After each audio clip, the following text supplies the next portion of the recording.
Hello all. In this session we will discuss about public good and private good.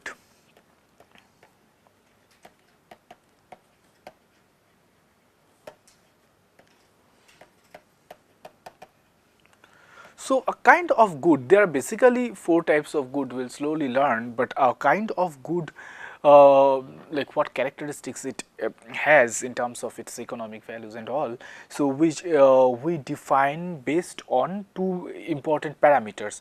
Number one is excludability,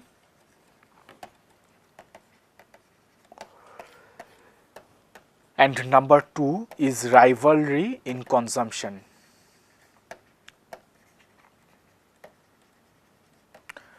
What is excludability? Excludability is basically which says a person can be prevented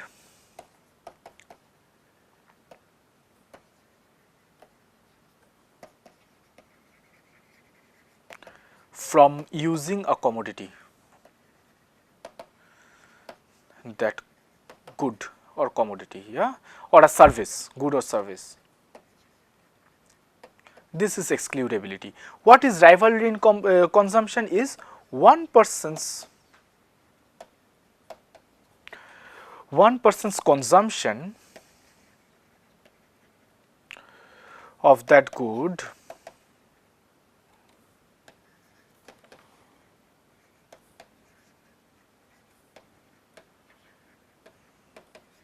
will diminish the chance of others' usage. Now, I will try to explain. Excludability is when a person can be prevented from using a particular good or services. What does that mean?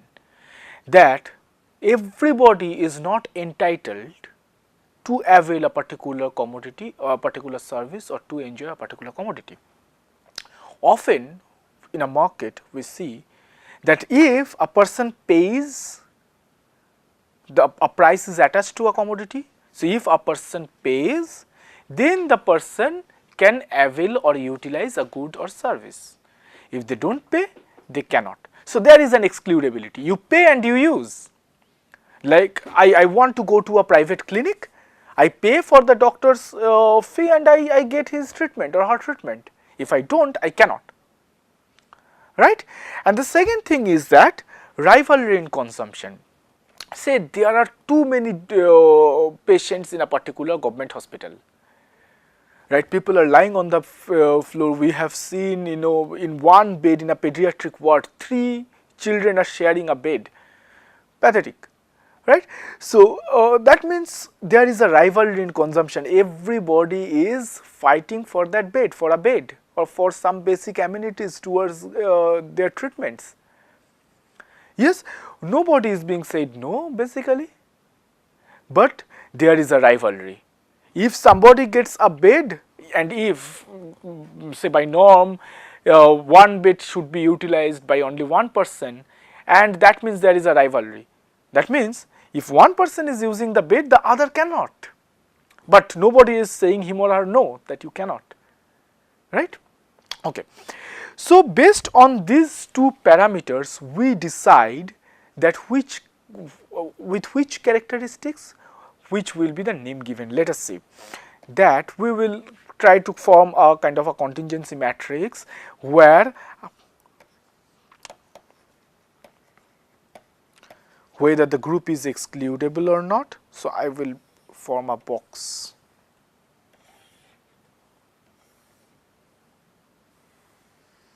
Yes, and then the second parameter is whether there is rivalry in consumption or not.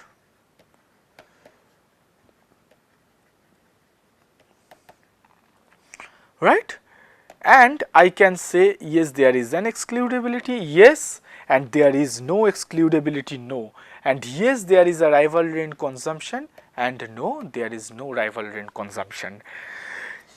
Hence, a particular good which has rivalry in consumption as well as excludable Yes, both rivalry, there is a rivalry in consumption and they are excludable, they are known as private goods.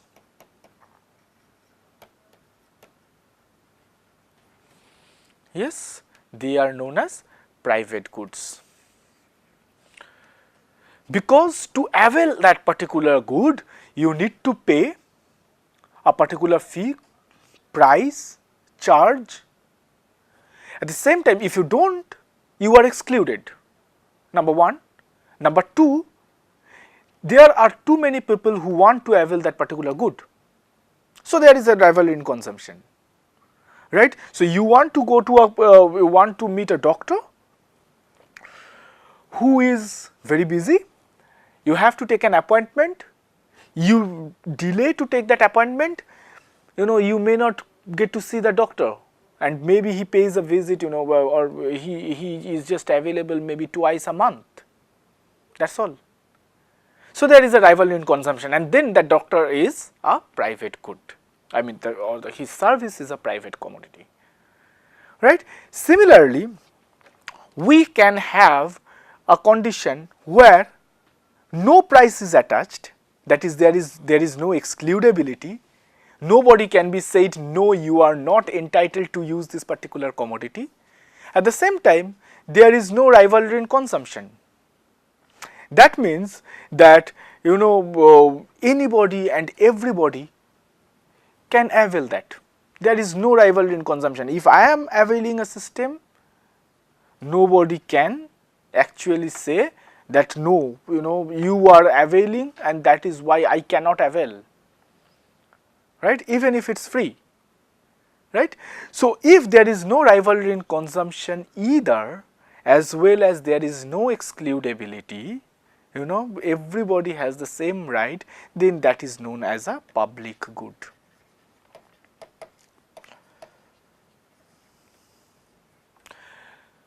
A basic healthcare expenditure of this example of this public good can be awareness generation campaign.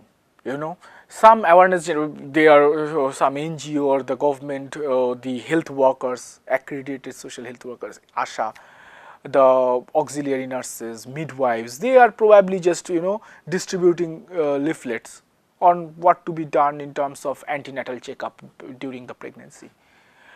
Or something on HIV/AIDS. Everybody who they come across, or they are giving those leaflets to every household in a particular village or in a particular taluka or whatever. Yes, so they are not charging anything, no price is attached to that. Everybody is getting, rich, poor, Hindu, Muslim, any caste, any education background, everybody getting that, because it is free of charge. Number one. Number two, there is no rivalry in consumption, because if I am getting, it's not that my next house neighbor, they may not get it. They have ample and they are just distributing one in each household.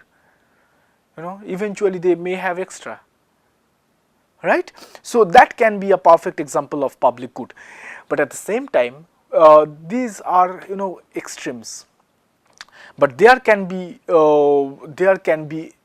other commodities for these particular two boxes, where one is no price is attached, so it's free. It's free. There is no excludability, but at the same time there has a rivalry in consumption. So it can be common resources. They are known as common resources. That means a very crowded government hospital.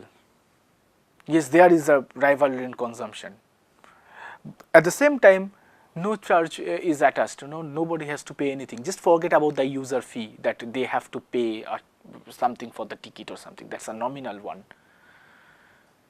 So that can be an example of common resources. So even if they don't have to pay, at the same time there is a high rivalry of consumption because the demand is enormous. Yes, the fourth one is where they have to pay, but there is no rivalry in consumption. you know. So let us just take an example that okay, this is known as natural monopoly.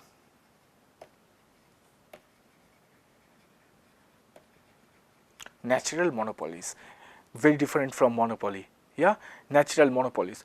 Now what by its basic definition, what does it say that the natural monopolies are? Say for an example, the hospital has a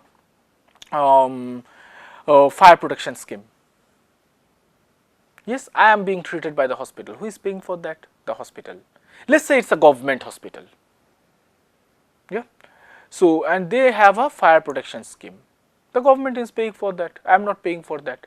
And there is a fire outbreak in that hospital. Who is being saved? Not only the government employers, I mean employees. I am the patients are patients, the patient parties, you know, the families of the patients, the other visitors, everybody is being saved. So there is no rivalry in consumption, and if the fire is being doused off, you know, it's not that it is, you know, there is no consumption basically. So whoever is inside the building or around the building are being saved, but they are not paying for that, right? So if even if somebody else is paying, but those who are getting the benefit, there is no rivalry in terms of getting the benefit, these conditions are natural monopolies. Yeah.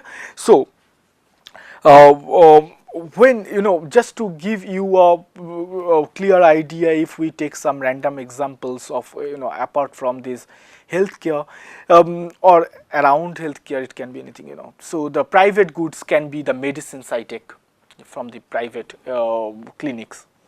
Yes, the diagnostic centers from where I get the diagnostic, it can be my ice cream, right? It can be anything.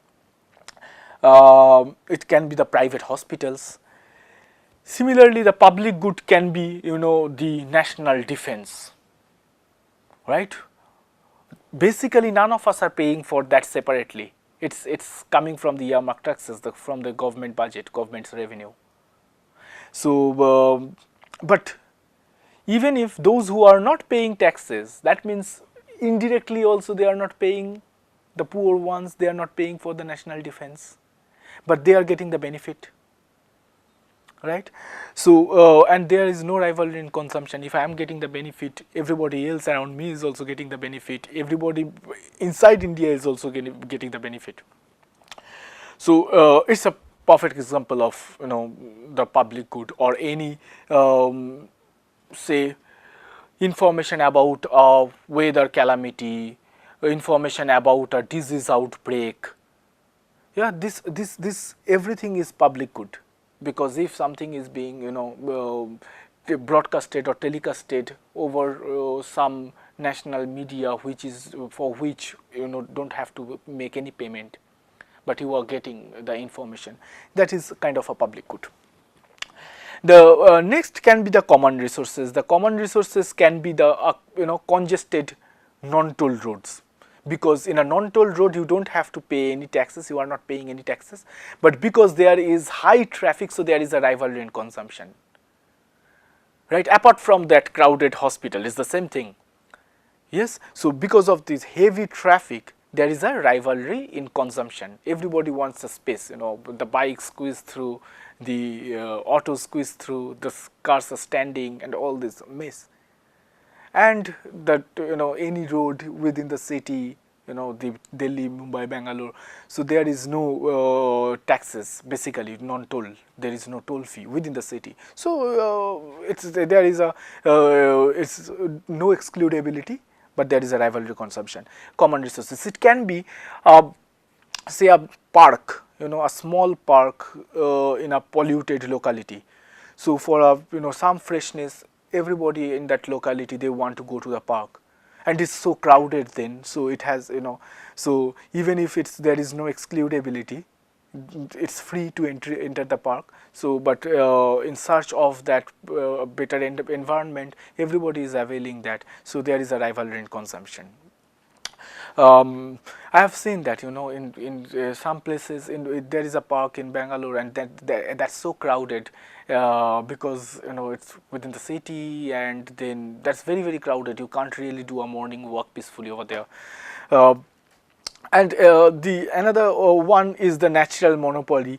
Say this natural monopoly, I have got a TV connection, you know, say this dish TV connection where this lecture is being broadcasted, you know, so I have paid for that, but anybody who wants to listen to that lecture can come in, and that really doesn't reduce my chance to get the information or to watch the TV or to listen to the lecture, you know. So anybody, if the house is bigger, if the TV is bigger, anybody can actually sit and get to know. But who is paying? Maybe somebody else, one person is paying for that dish TV or some other DTH, right? So that is a natural monopoly. So having said that, in terms of that, different kinds of goods, when we look at this private good, public good, natural monopolies or common resources, especially there are serious social implication in terms of this private good as well as public good, when we talk about the health systems. So but at the same time, there are, when we talk about these implications and about of the health products or health services, basically we look at the health services, or we desire the health services to be public good as well as common resources, because we don't want to pay anything. It is not we don't want to pay anything, but it should be the government's responsibility. Any developed country, it has been government's responsibility. The governments take care mainly, most of the developing countries, and that is why the share of budget towards the healthcare expenditure is more, and then the out-of-pocket expenditure has remained low in those countries. Thank you.